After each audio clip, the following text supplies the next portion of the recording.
Autism is basically a neurodevelopmental disorder, so that means something's happening in the brain and impacting development. And through that, really what's impacted, individuals with autism often have impaired social interactions, communication skills, repetitive behaviors. They're also impacted differently by different sensory continuums, so lights, sounds, things like that are impacting each child differently. They're also finding out more and more that there's a real big disconnect between the mind and body.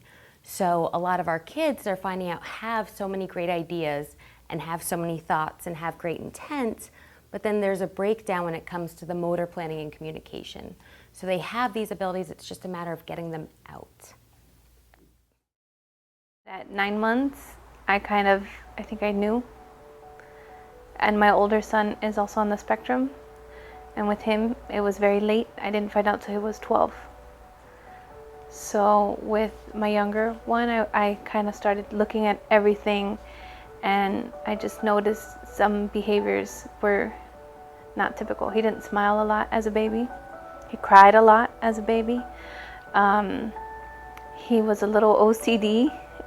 At 9 months old, I was giving him a bath, and I had a bottle of soap. I took it from here, I used it, and I put it over here. And he went and he got it, and he put it back. That's a little different. So that's kind of when I knew.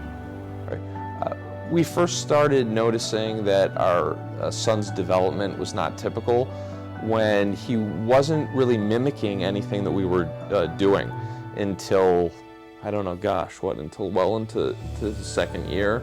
For the first, I'm a book publisher, it's what I do for a living, so I was constantly reading books with him, and he would just kind of sit next to me and stare at the books, and I would go over and over again, what is this word, what is this picture, and it was just quiet. He was content, but it was just very quiet, and it was very difficult to interact with our son.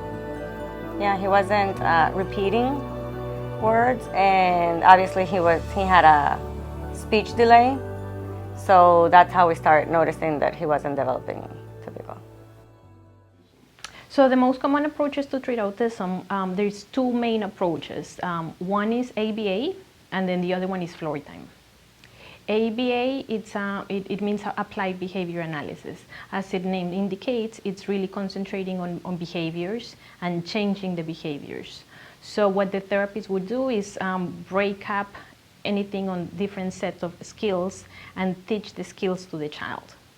And then we have floor time, which is what I practice. Floor time, DIR floor time, it's a much more comprehensive model in which it really understands the development of the child. So instead of just like really going for the behaviors, we go for creating a healthy development, keeping in mind the individual differences of the child.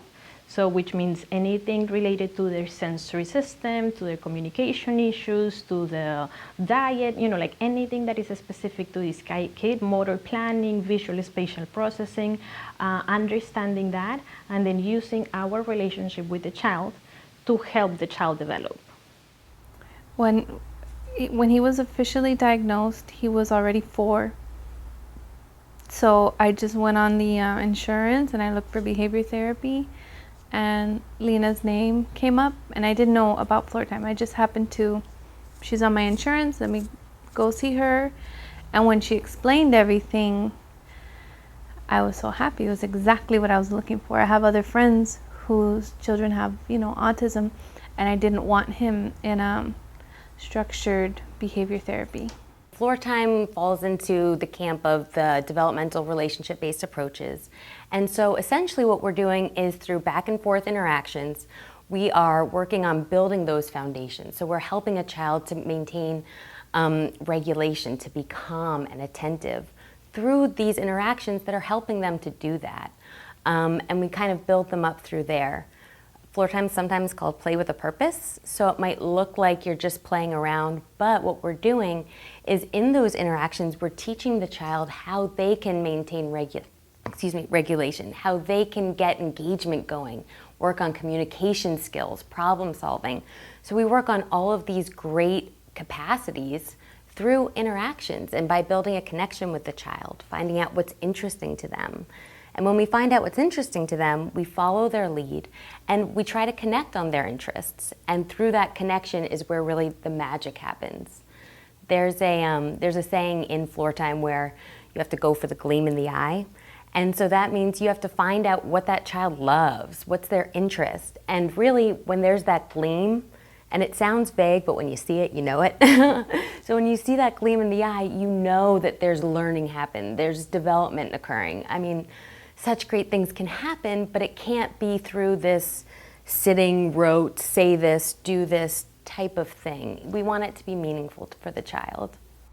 I was very interested in floor time therapy because they look at the child as a whole and they meet them at their level, at their need, and kind of work around that.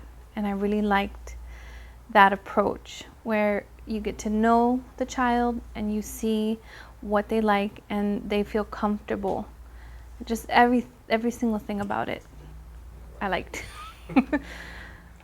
I found out at Meetup, that website, Meetup, and I just joined into, it was at the early beginning where we had no idea about autism, we didn't know anybody, so I just did it really to find support. And we came to the first Meetup and we really liked Lena's and Jenny's theory, so we said we were gonna give it a try. So I think the main thing that makes floor time different, DIR floor time, is that we really go for that emotional connection with the child. So instead of really wanting the child to do something for an external reward, we really want to have that connection with the child. So the child is the one that comes to look at us, for example. You know, like in the autism world, we really talk a lot about eye contact. And then, you know, like different approaches really try to work on eye contact as getting the child to look at you. But then what we do in floor time is really through that connection with the child, through that emotion, through that, you know, like really emphasizing all the gestures and the movement and making things excited. So we do that for the child to be willing or to be curious.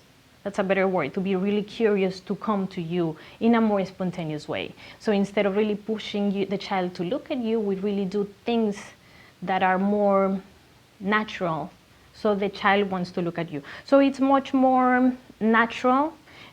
We don't push for things to happen, but we just kind of like create the conditions for the child to want to be involved, to want to come and play with you, to really nurture that part, so it's just natural development. We were interested in floor time because it seemed like a very natural, holistic approach to child development. We had been working with some other different therapists and different types of therapies, and we weren't 100% happy with them. This really broke down step by step how a child develops, and it seemed like a very natural process in a very intuitive process, and that's what we were missing with some of the therapies and therapists that we were working with. Another good thing that we liked about floor time is that it really taught us how to interact the way that our son wanted us to interact with him. And it really, after we learned that, we were able to connect better with our son. It's one really wonderful thing about floor time for us was that when you have a child that's not developing typically, you feel at a loss as a parent, because most of it, you have the stereotypical idea of the child kind of being a sponge and following their mother or father around and doing every single thing that they're doing and copying them, and being interested in what they're doing. And when you have a child that really doesn't show much interest in what you're doing, as a parent, I felt very terrified, because I didn't know how to go into his world and help him get interested in the outside world and people and how to socialize. And that's what floor time really does. It gives you tools on how to reach your child where they are, how to understand where they are. I mean, I didn't know anything about sensory processing difficulties, and I've learned through floor time, I've learned a lot about it, and then how to establish a relationship and how to get his interest. When I brought him, he was having a really hard time with changes in routine. He was very rigid, and he would get very frustrated and scream and melt down. So it's been a year since then, and now he tells me his feelings. I feel angry, I feel sad, I feel tired. He wouldn't do that before. He would just scream and cry, and I knew something was wrong, but I didn't know exactly what. And he's more easygoing. He's more willing to talk to people. Before, he didn't like parties. He didn't like being around a lot of people. Now we go to parties, and he might kind of be by himself, but he's okay with everybody else being there. So one time you were at Dylan's house, and it was the summer, you were swimming? What was No, I happening? wasn't swimming. My brother was swinging me, and he told me to jump, and I was right in the air, and it was really high. And I jumped, and then I wasn't looking. I was scared. So then I landed, and I thought I landed in the pool, but I went, and I landed right on this arm, and I had 3 or 4 bruises on my bone. Yeah, we've noticed a lot of changes from floor time. Joint attention is the biggest one. Our son just really wasn't interested in interacting with us, with people in general, and he's got an enormous amount of joint attention right now. He's interested in what we're doing all the time. His social skills are emerging because of floor time, but it's a constant work in process. We're still learning about how to expose him to good situations, how to interact with him so he can progress in his development. I think overall we've all changed ever since we started floor time, and I think we've all learned how to connect with each other, and obviously we've seen he's a lot happier.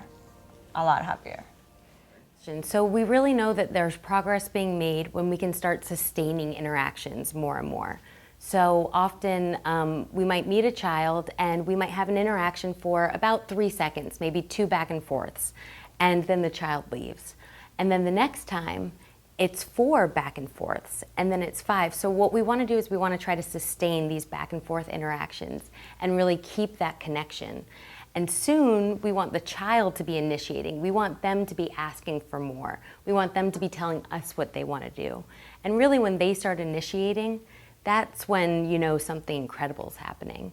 And every child's on a different level, but I think as long as each day you see a slight improvement, and I mean, it can be slight. It can be we had 3 back and forths, the next day 4.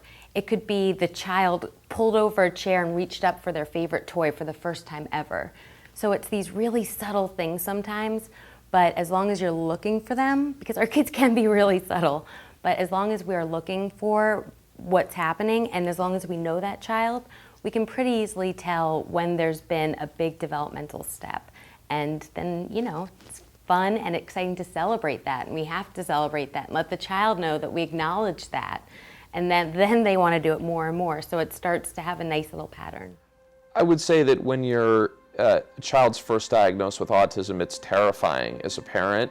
The first step really is to get yourself in therapy to be able to deal with it. That's the first step. And then the next step is I would say floor time. It's because part of the terror is the lack of understanding. People are afraid of what they don't understand. And floor time teaches you how to understand your child. And you know, one of the tenets of floor time is that any child could kind of, you know, move up in functionality on the spectrum. And that's what it teaches you how to do. So it takes your fear away, and you can get back to just really enjoying your child and their growth. So through this approach, the quality of the life of the kids and the parents improved tremendously, as in really having this understanding of each other and that connection of each other.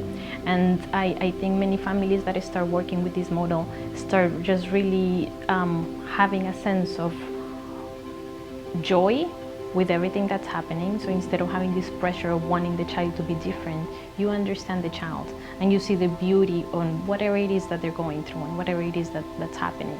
So instead of just really having this pressure of wanting your child to be different, when you start where the child is and just start connecting with the child, you know, whatever it is that we're doing, clapping hands or looking at the sky or putting the hands on the floor, if we start having these moments, cherishing those moments together, that on itself is quality of life. When you're just like doing something not for a purpose, but just like for the experience that you're having, so you kind of like take off the pressure of, oh, I need to be there, but you're just enjoying the present moment with the child. And I think those moments are so important for both for the child and for the parent, because it's just natural development, you know? So instead of just like really thinking like, oh my gosh, we gotta go to therapy and do this and, you know, get the child to do this. Many parents may have that in the back of their mind, but there is still finding that moment to just enjoying life with their kids.